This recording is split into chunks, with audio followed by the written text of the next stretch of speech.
Zone Infraction / That Mediocre Sports Show. Got something totally new for you today. Not football. It's amazing. Not football, and not football, Although, but baseball. Yeah. And drugs. Drugs In baseball. Namely steroids. We're not talking amphetamines in the 70s. We're not talking HGH now. We're talking steroids. What's the difference between HGH and steroids? Well, one is human growth hormones. And I guess it helps. I guess it's supposed to help with healing, but it also can make you stronger. They don't know all the studies yet on HGH, so we won't get into HGH because all these players might be doing it now and we just don't know. I don't think it's allegedly, and I don't think they are. I don't know. I'm not there. I don't want to be there if they're doing it. I don't want to know. I don't want to be on no committee and have to sit there and go, I saw him doing it. I feel so bad. And I didn't stop him. I don't know. I don't know. Do you take it as a pill? Is it a shot? I don't know. We're not even talking about that. We're going to talk about steroids. You're doing a very good job of not talking about it. I am doing a great job of not talking about it. I would suggest a cease and desist order. Okay, so basically what started us on this topic is because we were deciding that initially we were going to title this how steroids saved baseball in the 90s after the MLB strike. And it did. It did. I mean, technically, the guys that were hitting all the home runs, they were suspected of steroids. Remember, Bonds never failed a test. Therefore, in my mind, he is innocent.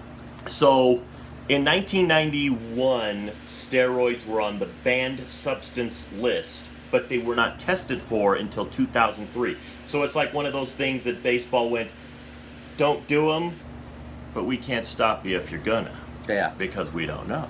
And maybe we don't want to know. Well, basically it was, we don't want to know. 94 was a strike year. And fans, we were pissed. If you remember that time, I wasn't. I was pissed because I was I had started getting into baseball in '84. Oh, because of the. And in '84, I was into baseball. It's when my parents got cable and I could watch the Chicago Cubs and the Atlanta Braves. Two losers. But the Cubs, I love the Cubs in '84 because that's when they had Andre Dawson, Oh, that's Mark right. Grace, I take Ryan that back. Sandberg. They weren't a loser in '84. No. They actually went to the playoffs and lost to the Dodgers. Giants. They lost to Matt Williams and Will Clark and those guys. I remember that. You're right. I stand corrected. They were not losers of that They were year. not. They were good. It's like, and that's when I think Don Zimmer was their coach. And I remember love watching Harry Carey with Steve Stone. Oh, Harry Carey. They were so great together. Hello, everybody. You kind of look like Harry Carey. You just need the thicker rim glasses underneath, and you could be Harry Carey. He's been dead a while. He has been dead a while, but I've seen you work. You've kind of been dead a while yourself. That is so fricked up. But they went on strike. I was mad because I was enjoying baseball at the time. You know, the Rockies had come in. 94, yeah. They had just come in. I was excited about the Rockies. They had, Galarraga and Vinny Castilla and Eric Young and. But the biggest thing was there was no World Series. There was no World Series that year, and the Braves were one of the better teams that year. And they were picked as probably the favorite. They'd get beat every year, usually in the 7th game of the World Series, it seemed like, in the 90s. Yeah. However, seemed like it. 95, baseball's back, and the Braves won the World Series. And it was good. It was great. But the fans were still mad. Pissed. Because this was millionaires arguing with billionaires about who should get more money. So, of course, as people like us, it's like, if you're a millionaire, I'd like to be a millionaire. I'll take $1 million. He'll take $1 million, and you're not going to get much of an argument from us. So it's hard to sit there and go, what, you're arguing because you're not going to get paid $20 million to play a game? And I'm sure there were other things involved, too. But oh, yeah, I'm sure there were, like, I get a free Rolls Royce for every home run I hit. I don't know. I don't know, whatever they were bargaining for. I don't remember what the issues were. But I do remember people were, they weren't happy. 96, maybe coming back a little bit. But here's the point. McGuire and Sosa in 98. Absolutely. It was fun. And it was great. And those two enjoyed it. And baseball, they wrapped themselves around it. The thing is, you can go back to the what were they, Bash Brothers? Yeah, the Bash Brothers of Canseco. Canseco and McGuire in the 80s. I believe it was the 80s with the... it was like 89, with somewhere the in there, 80s, 88, yeah. 89, somewhere in there. And you know what? They were probably doing I'm guessing, allegedly, that they were doing it then. Yeah. But, because you had a lot of 40 home runners, 40 stolen bases. I remember 40-40 was a big 44, deal. yeah, Canseco when he did 40-40, that was a big deal. And they got big. But the thing is, and baseball knew that these guys were doing it. And the thing that always bothered me about baseball is, they didn't care. The owners, no one cared. Bud Selig, they don't test them. They don't care. They were happy that the ratings were back, and it's almost like they loved these guys, and then they threw them out. Yeah, you remember how much Under the bus. Sosa and McGuire were celebrated during that year. They were celebrated. Those two guys were going at it neck and neck. They had both broken Maris's 61 record. Mm-hmm. Two guys in the same year. Yep. And they were going back and forth. And I still remember, I think they broke the record, or McGuire first broke the record in Chicago. And one of the guys who was out there to congratulate him right away was Sosa. Sosa, yeah. And I think I'm trying to think if they did it in the amount of games that... No. They had 162 games, whereas Maris did it in 140-something or whatever, 154.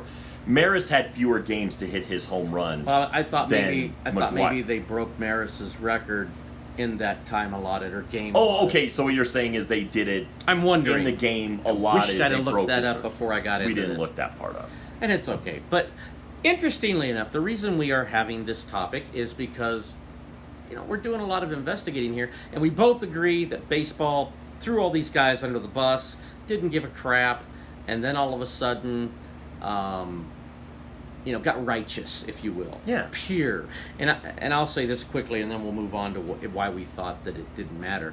Is my thing about baseball was, you didn't want to put these guys in the Hall of Fame now. You still don't want to put them in the Hall of Fame. And you talk about how pure and great your sport is, and yet, a lot of your guys that are in the Hall of Fame now, they don't have asterisks, and they didn't play against any African Americans. Yeah. Not one. Not one. Not in an official. So, how pure are you guys? Give me a break. It's like way back when Babe Ruth was setting his records, he didn't face African American players. Nope. And it's like, so you had a giant segment of the population that was really good at baseball, and Babe Ruth didn't have to face them. And those guys might have broken records that Babe Ruth is given credit for. Oh, sure. Because they may have hit more home runs than Babe Ruth. I get a little tired of the baseball purists and the baseball people that say, well, we got to put the asterisk beside the guys with steroids because of this. But no asterisks next to players that didn't play. No. And I get it. At the time, that just wasn't a thing. They didn't play against each other. But you can't put an asterisk next to any, because baseball has evolved over the years. You can't put asterisks and go, well, this happened here, so you have to have an asterisk because you played more games, or you played less games. And the thing is, I'm sorry, but I was going to say, the thing is, home runs have been happening big time all throughout baseball. I get it. Bonds had 73, McGuire 70, we have 66. But you know what? We got home runs in the 50s, 50 home runs a year. Common throughout history. Throughout the history of baseball. Yeah. I even have it on my phone. My phone died. Oh, wait, hold on. I got this. I'm good. Well, but the thing is, it's like they didn't start to become really outraged at this until the fans started getting outraged that it was a jerk like Barry Bonds that was going to break Hank Aaron's record. Yeah. Remember? Because people really didn't care that much about Maris. It wasn't just his all-time record. It was his season record, too. He broke the season record, and he eventually... didn't he break the all-time record? He did. He is the number one all-time home run hitter in Major League Baseball and history. He broke the season record. He broke McGuire's season record. And I don't care who you are. That's pretty damn incredible. But the thing was, you didn't really see baseball start to become outraged until Barry Bonds, and it's until the fans started becoming outraged that Barry Bonds was going to break Hank Aaron's record. Hank Aaron has a very good legacy behind him. No drugs, Nope. no suspicion of doing any of that stuff. Just a good, hard-nosed player. Played for a lot of years. He never hit 50 home runs in a season, but he was so consistent throughout his career. He was just good. Class act. And Barry Bonds was kind of a jerk to reporters. Yeah, Reporters he didn't was, like him. and they didn't like him. He wasn't fan-friendly. So all of a sudden now, people are going, well, he's juiced. These records are phony. These records are fake. Baseball, you turned your back on it when it was helping your league get back to prominence again. Yep. But then when the fans started getting mad that it's like it was a guy like Barry Bonds that was going to break the record, what if it was Ken Griffey Jr. that was going to break the record? Well, Ken Griffey Jr. was a guy that he was supposed to, but he got hurt. Because Ken Griffey Jr. was a fan favorite. Ken Griffey Jr. was he was an outstanding player like Barry Bonds and was. no signs of anything. Steroids or nothing. Yeah, none of that. But you know, and what I think is funny is when I look at the things on here about 50 home runs. It's amazing how many years that there were that 50 home runs won it. It's incredible. Over 50, I should say. There's I can't even name that whole list. Well, and remember, another little problem was when Brady Anderson did it. Yep. Because Brady Anderson had never hit like more than 20 home runs. Yeah. Then all of a sudden, he had a year of 50. And that's when people start going, wait a minute, wait, what's going on? And then, because he was suspected of doing steroids, allegedly, his next few seasons, he started going back downhill in his home runs. And there was even talk that Todd Helton might be doing steroids because he had a couple of years of like in the 40s and I think the 30s, and then all of a sudden they started suspecting him and he went back down into the 20s. Do you know what I would say to this? And then we're going to get to why we have this. Yeah, why we're actually talking about this topic. Yeah, because here's the thing. I could see where I could see, as a baseball player, it's very hard to hit a home run. Yeah. And just because, I get it that you're stronger, but there are people out, and you can hit a little further. I get that. But I don't know if that has anything to do with you hitting so many more. You really have to, it's like Bonds and all. First off, help me, because I know what I'm trying to say. Hand-eye coordination is the most, they say the hardest thing to do in sports, is hit a baseball. I would say dunking, because I can't do it. I can't do that either. But when I was younger, I actually could. So no, it's not the hardest thing. But I could never hit a baseball. But here's the thing. It's like hand-eye coordination is a big part of this. It's like being stronger doesn't mean that you're going to have good hand-eye coordination. No. Being stronger just means if you can hit the ball, you might hit it a little further. But if you can't hit the thing, it's like, or otherwise you would have a bunch of bodybuilders hitting home runs. Yeah, it's golf. Although golf is not a sport, big people don't hit the ball a lot further. Tiger Woods has never been a big guy, but he can crush the ball. It has more to do with being limber, being able to generate the club speed, and it's the same with baseball. You can generate all the bat speed in the world that you want, but if you can't hit a ball that's coming at you that all of a sudden decides to do this and drop off the table, you can't hit that ball, I don't care how strong you are, it's not going to do you any good. Okay. The fact of the matter is, Bonds, McGwire, Sosa, these guys could crush a baseball that was coming at them doing all kinds of weird things and send it over the fence. They had the hand-eye coordination, the natural talent to do it. Maybe steroids helped them hit it a little further, maybe gave them another 5-10 yards, but that's not going to generate that many more home runs. I was just going to say, so how many more home runs would it have generated? Not many. I'm sorry, but it's like I still think maybe it generated 4 or 5 home runs a year for him. Yeah. But all that's going to do is say, okay, so instead of 73, he had 68. Still breaks Maris's record. Now, do your thing about do your thing. So we looked into the all-time home run records per year. Per team. Per team, per league. Per team is not a big deal anymore. We're looking at home runs by year for the entire league. Oh, yeah. I get what you're saying. I understand. So you can too. So the record was set in 2000. Now that's during the steroid era. 5,693 home runs were hit. 2003 was when they ended the steroid. When they started testing for steroids was in 2003. Okay, now go ahead. 91 it was on the banned substance list. They started testing in 2003. Yeah. In 2000, they hit 5,693 home runs. The year they started testing, 5,207, about 500 less. Okay, so that tells you there was a kind of a drop. But in 2001 there was a drop, 5,448. They still weren't testing for steroids.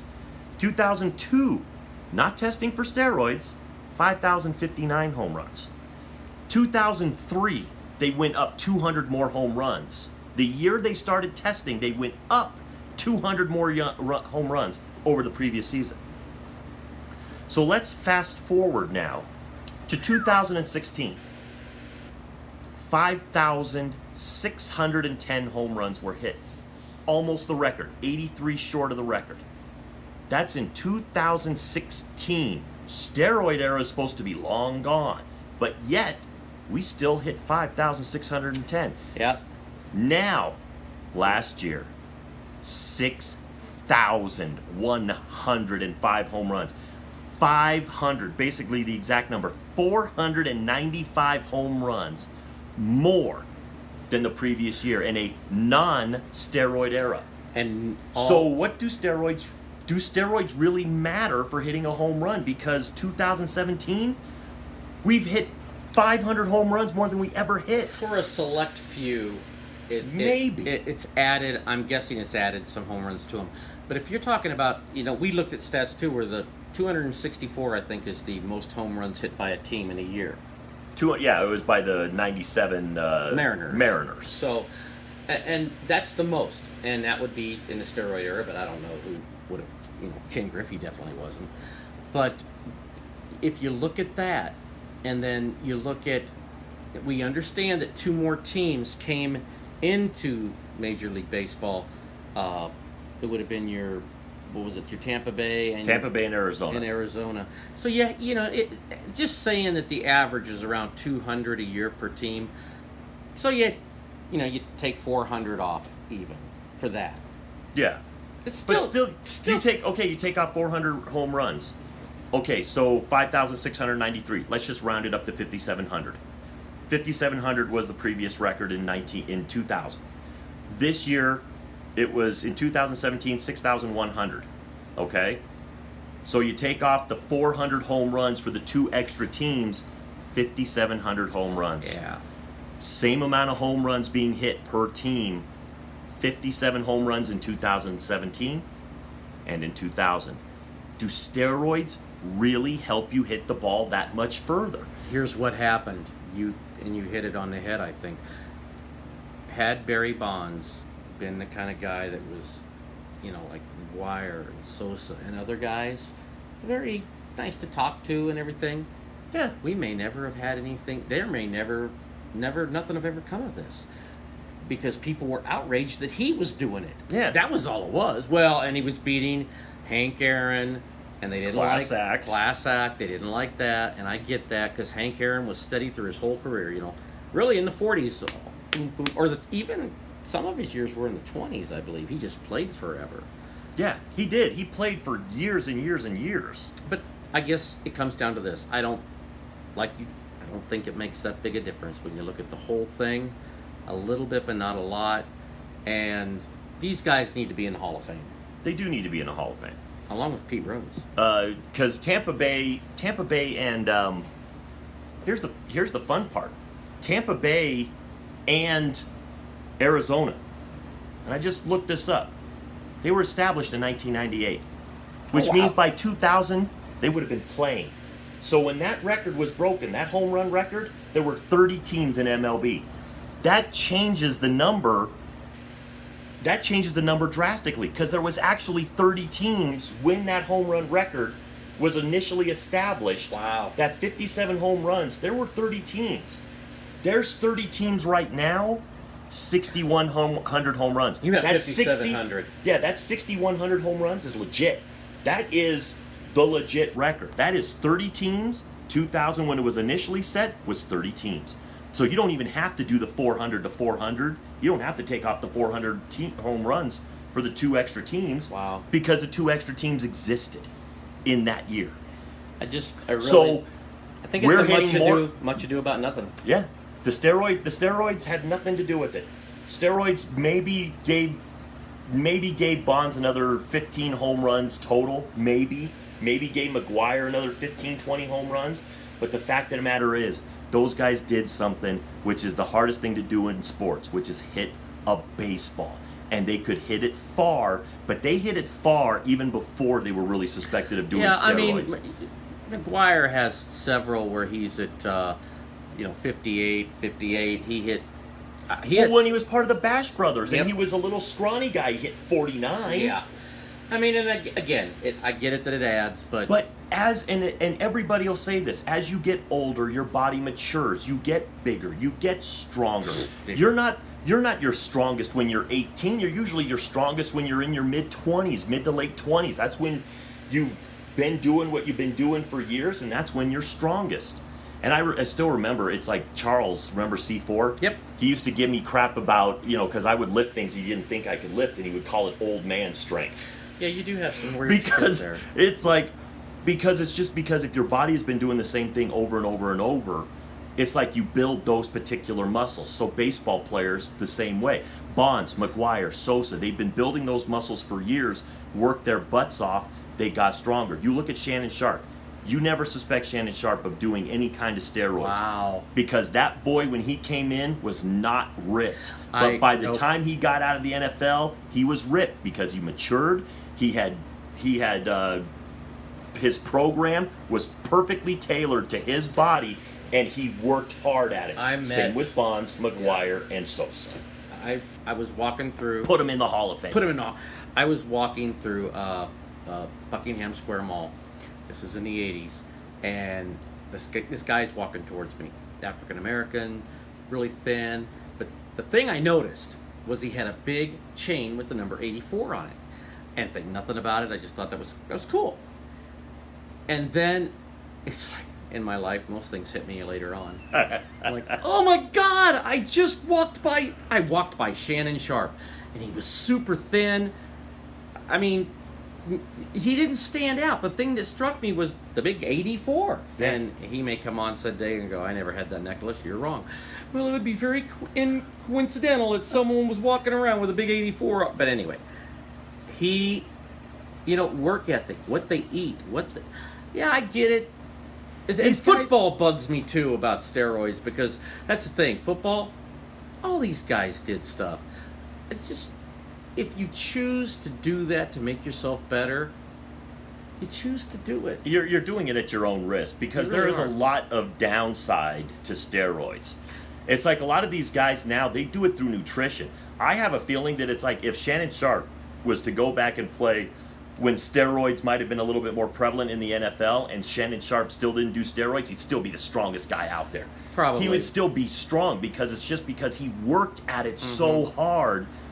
It's like Shannon Sharp never had to do a steroid in his life, but I'm saying that a lot of these guys that work on their bodies, Terrell Owens, these guys that work hard at it, they didn't do steroids, they just worked hard. Romanowski and that's what I'm thinking. Worked pretty hard. Well, Romanowski is another guy. Here's another thing that people... There was a guy who was a power lifter that I knew where we worked. He did weights and stuff. He was an older guy, so you wouldn't have noticed it. But I remember him saying, people think that just because you do steroids, you don't have to work anymore. You don't just get big. You work at the same, maybe even more. If you just take steroids, you're not going to get strong. Not at all. Yeah, you still have to put those things to work. It's brutal, the hours. It's like what the work ethic you have to do to actually get the benefit out of steroids is probably still a ton. I know we come across sounding like we're advocating it. I'm not. We're not. I'm actually against it. I don't like it. But I'm not going to deprive someone of a Hall of Fame or say that all of their talents are because of it. And I get it, I've seen guys run faster. Could they have done it without it? Ben Johnson was another guy. I remember he got trashed in an Olympic game because he did it. I just think that it's like steroids are bad for your body, and that's why you have to keep these players from doing them. Because if you allow steroids, let's say you just allow steroids, and you allow anybody and everybody to do them. Which they all did. It's like, the problem is these poor guys have to be saved from themselves because steroids cause a lot of problems later in life. Yeah. So you can't have them doing it because it's like, okay, so for a little bit, you feel like you're getting stronger and you're better than everybody else. But now when you're in your 40s, you're in your 50s, and your body is falling apart, and you're developing diseases and stuff that are attributed to steroid usage when you were younger, and you die 30 years before you should have, was it worth it? Or would you have just rather done the work, still been strong, still been powerful because you had the natural talent to play the game? So it's good that steroids are not allowed. Yep. We agree on that. Yeah, it's good that I do. steroids are not allowed because it saves the players from themselves. But just don't beat up on these guys because Don't you beat let up them on do them because you turned your back on it and Yeah. said, oh, it's okay. You know, it's funny. But it's not okay. The NFL has let, and I'll quickly make this, has let, they used to have all this stuff, the Steelers, the Cowboys, all these guys taking this stuff in the 70s and even maybe... Well, amphetamines for a while were an okay thing to do in baseball, and it ramped you up. But you know what? It's funny to me, the only really NFL player I can think of that has been punished for doing steroids, meaning where he wouldn't get into the Hall of Fame, was Lyle Alzado. Yeah. Sean Merriman, he tested, and he still... But think about it. What player in NFL history did steroids that could be considered great other than Lyle Alzado? Give me another player. That did him? That was suspected of doing steroids. Well, because this is the argument. There were people who... Well, if you go to the Pittsburgh Steelers offensive line... Do you think that all of them were suspected of doing steroids? Mike Webb... Well, the thing is, there was no... It wasn't like you were suspected. You know, I come to the NFL, and I'm in Pittsburgh. It's like even all through time, and you're doing them, yeah, you're going to show me how to do it so we can have a better team. So I don't know if there was I don't think it was suspected. It wasn't until Alzado came out. Alzado is one of those guys where it's weird that he was... It's weird that it's like he's kind of the only one that I've ever really thought of as doing steroids in football to really gain an advantage, other than the guys that are caught. I think, wasn't Bosworth suspected of doing Bosworth because Tony Mandarich. Tony Mandarich did them. I mean, you're talking about guys that I'm not even going to say assumed, because they alleged, because they did do them. They said they did. I mean, it wasn't just that, but it was like... And I'm not saying they all. I'm not saying Reggie White did, or I shouldn't say all, but some guys, to get the edge, did do it, and maybe, you know, and Alzado. But I'm trying to think. Lawrence Taylor, greatest linebacker of all time. Coke. Well, yeah, but I don't think that's going to help you on the football field. I really don't. Really? See, I think it would. I don't think it would at all. I think it would just make you too erratic. I mean, I know they say that you become maybe laser focused, but I doubt it would have helped him. I was never a Coke freak, so I don't know. So Lawrence Taylor, Jerry Rice. Jerry Rice, greatest wide receiver of all time. I don't think he did. No. John Elway, Tom Brady, greatest Peyton Manning. I mean, it's like the greatest players of all time. You know, baseball's the only one where they think that their greatest player of all time, well, I think he's the greatest player, Barry Bonds, is suspected of doing steroids. I don't even think Mark McGwire's the greatest first baseman of all time. He's just the best home run hitting first baseman. Yeah. But the best first baseman of all, best... you know, there's a lot of guys that... Okay, when we I don't know. I'm starting to think that steroids, they don't really benefit as much as people think they do. I'm thinking it's one of those things where it makes you feel like you're benefited. It makes you feel, but it's like I don't know if it's really if it's just giving you a tiny incremental. Maybe it's building your confidence and you think that it's doing more than it really is. It does make you bigger. It does. It does, but does it benefit you in an athletic competition? If you're stronger in football, yes. Well. But Alzado was already... This is the problem. A lot of these guys are already strong. Oh, they were. They were already big and strong. But again... So I can bench press instead of 280, I can do, at 10 reps, I can do 290 at 10 reps? Again, who's to say they couldn't have gotten there just through the hard work? There were guys that didn't even have to do hard work. They just were good. I mean, you go back, I've heard Howie Long. I mean, I know he practiced, but he's never come across as someone who did steroids. No. Or lifted a lot of weights. Some of them didn't even do that. Some of them did.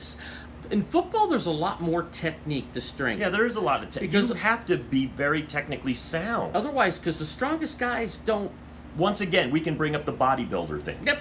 Bodybuilders are super, super strong. How many of them are on your offensive and defensive lines? I don't know if How I'd many say. of them? I don't know if I'd say bodybuilders are, but power lifters are definitely strong. But bodybuilders, you see them curling hundreds of pounds just to build those muscles. That's possible. They're powerful.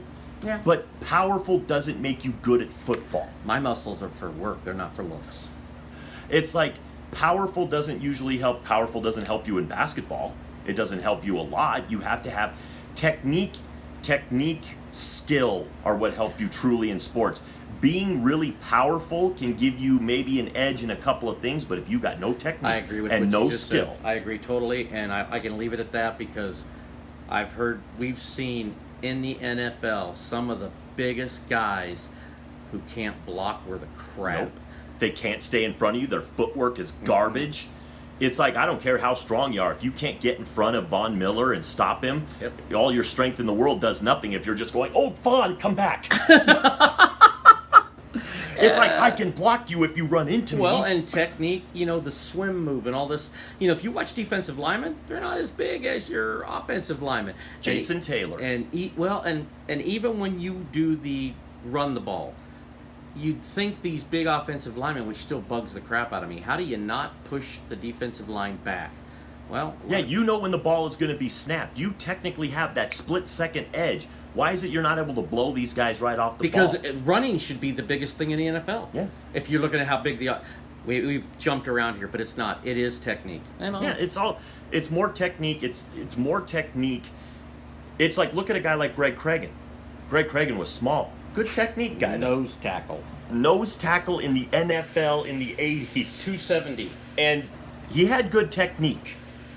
But he wasn't strong. He wasn't. Not for He wasn't a big guy. He was just 270. Yeah. And that's fine. It's just that you want to. Anyway, that's another topic. But it's still, the thing is, I don't think that steroids are as big of a contributor to hitting home runs as everybody seems to think that McGuire, Sosa, and Bonds seem to benefit greatly. Like, they would have all hit 200 less home runs in their career if it wasn't for steroids. And you know what else is funny about that? I mean, Kenny Griffey is a good example. He hit 58 in that era. And that may be where these guys would have been, or whatever. But it cracks me up that I lost my train of thought. But still think about it this way. God, let's say when Bonds hit his 73 home runs, let's say you do the extreme and you take away 10 home runs. Let's say you attribute 10 home runs. He still hits 63 and breaks the record. He does. And I'm not even saying it counts for 10 home runs. I don't think it accounts for that many home runs. I think that Barry Bonds could already hit home runs. My thought came back. Go for it. I have to, because if I don't, I'll forget. The fact that the government got involved with the Barry Bonds thing bugs the crap out of me, too. Jesus. That was taxpayer dollars being wasted to find out if a baseball player did steroids. And it's like, and I get it, they were trying to stop some other people that were distributing them, but I don't care. It was just a waste of money. And they never were able to convict Bonds of anything. So it was and the federal government has like a 97 or 98% success rate, and they couldn't get Barry. And the funny thing is, Barry never tested positive. Never tested once positive. I don't think McGuire did either. I don't know if they tested I don't know if they ever did. You know who did tested positive? Rafael Palmeiro. I felt like it was like, oh. And remember, he was the one pounding the desk at those committees. Yeah, he was like, I have never, ever done them, will never do them, have never had to do them. And then he tested positive. Whoa. And it's like, dude, you were the one that was slamming the table. Going, never, never, never, never. And then you did. You were tested positive, and then he just kind of slinked away. Yeah, he did. He slinked good. Well, that's all I got. That's all I got. But to conclude, don't do steroids. We don't believe they benefit you in the long run. It doesn't help your body. They're bad for you, and that's why they get banned. But I don't think we don't think that they had as big of an impact on the home run numbers as MLB wants us to believe these days. Otherwise, the numbers wouldn't still be going up. The numbers are still going up. 6,100 home runs is the most home runs ever hit, ever, by 30 teams in the MLB. 2000 was the first time the record was broken. 30 teams in the MLB. They're hitting more now than they've ever hit, ever. Ever. And we don't have a steroid era right now, right? Maybe the ball's getting... Maybe the ball's juiced. I was thinking on steroids or something. Well, that's what they call being on steroids. What's a ball juice? They're more tightly wound. Okay, thank you. So if a ball that. is more... They've had some of this, and this is another topic for another time, but if the ball is wound a little bit more loosely inside, the ball doesn't fly as far. But if it's wound really, really tight, it's like hitting a rock I over got an the idea. wall. Another show. Corking your bat. Juicing your ball. I like it. Oh. But it's like, and with all of that being said, to the troops, past, present, and future, thanks for the freedom.